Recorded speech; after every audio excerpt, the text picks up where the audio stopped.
So I've walked almost 1.9 miles, and just behind me is a shelter. I was going to take a rest there, but there's lots of people there. It's actually the first people I've seen today.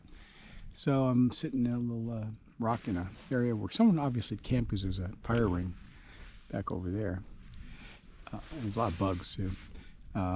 Rain stopped, drizzling every once in a while off the trees, but not bad. So anyway, I'm just going to have a snack and turn around.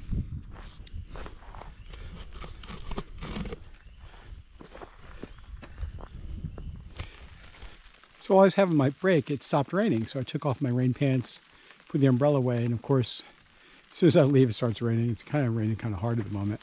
So I have the umbrella back up. You can probably see it. And, you know, not bad, but I'm glad I have the umbrella today.